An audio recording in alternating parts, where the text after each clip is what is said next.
Friends, welcome to my channel. Dhanesh here. In this video, I am going to do a movie sentiment analysis uh, using neural network. Sentiment analysis or opinion mining. Opinion mining is a natural language processing technique used to determine whether data is positive, negative, or neutral. Sentiment analysis is often performed on textual data to help businesses monitor brand and product sentiment in customer feedback and understand customer needs. So here, this is the data set I am using. You can download the data set from this link using the Keras embedding layer and glow word embeddings glow to convert text to numeric form. Anaconda, here I have the Tensorflow _CPU channels. I am using that, and you can create different channels. I have base and Python 36. So this is for doing the quantum computing programs, and here it is Tensorflow CPU. It is there. So I have launched the Jupyter notebook from here. So I have imported pandas, NumPy, NLTK. If NLTK is not installed in your machine, you can give a pip install NLTK, then it should be installed. I am getting the one-hot encoding from Keras and pad sequences, the different layers, activation, dropout, dense, flatten. So most of the modules I have train underscore test underscore split from the sklearn for splitting the training and the testing dataset, and I have got the tokenizer from the Keras for tokenizing the words. If you are familiar with NLP, you may be familiar with tokenization, lemmatization, stemming, all these aspects. Let me run this. It's fine, it's working fine. Next, what I'm going to do is you can see the message using TensorFlow as backend. First, we will import and analyze the data set. Let's now import the data set. I have saved, I have shown you the link. So I have downloaded the CSV file from that link from that web page, and it is saved in my local system. So let me analyze. We will just analyze the data set. Let's do. You can see it here. It's I have saved the data set inside decode and tatomasi, repeat machine learning sentiment analysis asset. This is the path this is the path I have given in the program. So this I have downloaded, this data set I have downloaded from the link I have shown previously. So I am using the you can see here it's only the first so it starts from 0. So you have the first 5 rows, both positive and negative sentiments are there. You can see the reviews. See, let's now look at any one of the reviews so that we have an idea about the text that we were going to process. See, you can see here, basically there is a family where a little boy, so the text you can read it here. So this is the review. So the review, that what I have done is one of the reviews, just I printed it so that I can get a feel of the text we are going to process. So that's what I have done.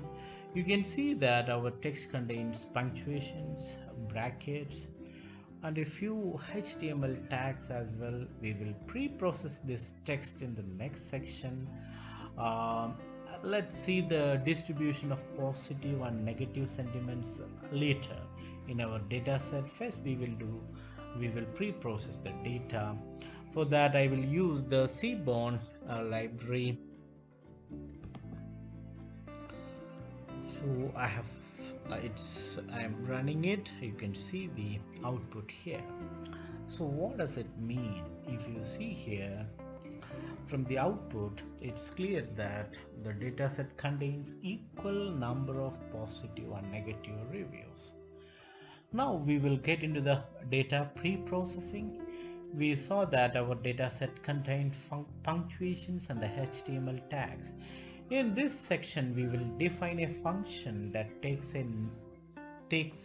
a text string as a parameter and then performs pre-processing on the string to remove special characters and HTML tags from the string.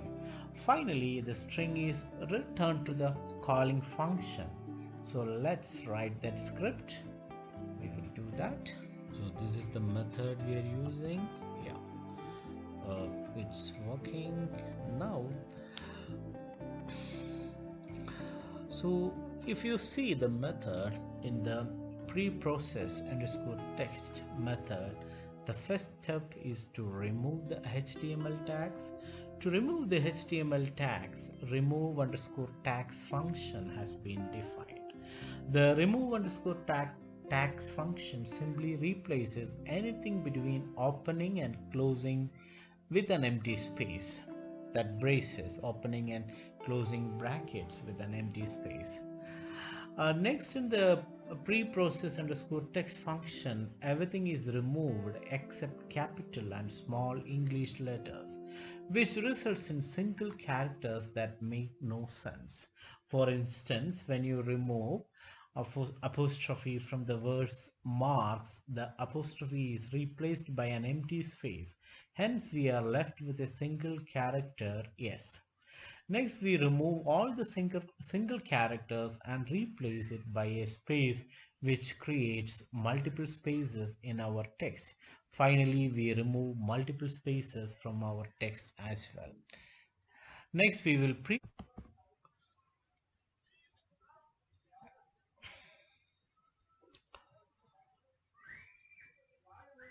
So the pre-processing of our reviews, and we will pre-process our reviews and store them in a new list. So I will write the script for that. Let me run this. Yeah, it's working fine. So let's now see the fourth review. We can see the output is like this. So from the output, you can see that the HTML tags, punctuations and numbers have been removed. We are only left with alphabets. Next, we need to convert our alphabets into digits, since we only have two labels in the output, that is positive and negative. We can simply convert them into integers by replacing positive with digit 1 and negative with digit 0. So I will write the script. Let me run it. Yeah, it's fine. Sorry. Finally, we need to divide our data set into train and test sets. The train set will be used to train our deep learning models, while the test set will be used to evaluate how well our model performs. We can use the train underscore test underscore split method from the sklearn.model.selection module. I will write the script for that. The script. So let me run this. So the script divides our data into 80% for the training set and 20% for the testing set. Now write the script for our embedding layer. The embedding layer converts our textual data into numeric data that is used as the first layer for the deep learning models in Keras. So next is the preparation for the embedding layer. See, as a first step, we will use the tokenizer class from keras.preprocessing.text module to create a word to index dictionary. In the word to index dictionary, each word in the corpus is used as a key, while a corresponding unique index is used as the value for the key. Let me write the script for that. Let me run this. So if you view the x underscore train variable in variable explorer, you will see that it contains 40,000 lists where each list contains integers.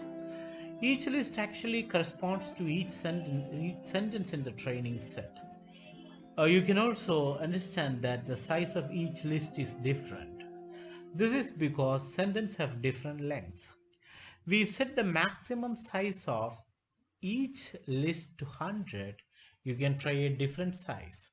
The list with size greater than 100 will be truncated to 100. For the lists that have length less than 100 we will add 0 to the end of the list until it reaches the maximum length. This process is called padding. You may be familiar with when you discuss about you know convoluted neural networks and all, padding and stride you may be familiar with. So let me write a script that finds the vocabulary size and then perform padding on both train and test set. So this is the script I have written for the script finds the vocabulary size and then perform padding on both train and test set. It's working. So now if you view the x underscore train or x underscore test, you will see that all the lists have same length, that is 100. Also the vocabulary underscore size variable now contains a value 92547, which means that our corpus has this much words. Now we will use globe embedding to create our feature matrix. In the following, in the coming script, I'm going to write. We load the globe word embedding and create a dictionary that will contain word as keys and their corresponding embedding list as values. Let me write the script. Let me run this. See. So we will create an embedding matrix where each row number will correspond to the index of the word in the corpus. The matrix will have 100 columns where each column will contain the globe word embedding for the words in the corpus. Let me write the script for that. So once you execute the above script, you will see that embedding underscore matrix will contain 92547 rows, one for each word in the corpus. Now we can recreate our deep learning models. See here, I am using a neural network, a simple neural network for text classification. This deep learning model that we are going to develop is a simple deep neural network. See, let me write the script for. We will see that if everything goes fine. Yeah. So in the script above, you can see here we have the sequential model. After that, we are create our embedding layer. The embedding layer will have an input length of 100. The output vector dimension will also be 100. The vocabulary size will be 92547 words. Since we are not training our own embedding and using the globe embedding, we set trainable to false, and in the weights attribute we pass our own embedding matrix. The embedding layer is then added to our model. Next, since we are directly connecting our embedding layer to a densely connected layer, we flatten the embedding layer. Flattening is the process which converts the two-dimensional matrix into vectors. So it will be into a into one-dimensional vector. Finally, we add a dense layer with the sigmoid activation function. You may be familiar with this activation function. To compile our model, we use the ADAM optimizer and the cross entropy loss function and accuracy as metrics, and then we will print the summary of our model. That's what we are going to do. Let's do the script for. See, let me run this. See, you can see the things here. It's the details are given here. The output is like this. Now, since there are, as we discussed, 92547 words in our corpus, and each word is represented as a 100-dimensional vector, the number of trainable parameter will be 92547 into 100 in the embedding layer. In the flattening layer, we simply multiply rows and columns. Finally, in the dense layer, the number of parameters are 10,000 from flattening layer, and one for the bias parameter, for a total of 10,001. Let's now train our model. Let me run this. It's doing. So in this script, we use the fit method to train our neural network. You are familiar with that method. We are training in our training set only. The validation underscore split of 0.2 means that 20% of the training data is used to find the training accuracy of the algorithm. It's we got the 0.53 and 0.74. So the accuracy, we got it as 74%. It's not bad. This means that our model is overfitting on the training set. Overfitting occurs when your model performs better on the training set than the test set. Ideally, the performance difference between training and test set should be minimum. Let us try to plot the accuracy differences by training and test set by using the matplotlib. Let's do that. Here I have imported the matplotlib and the pyplot. See, you can see it here.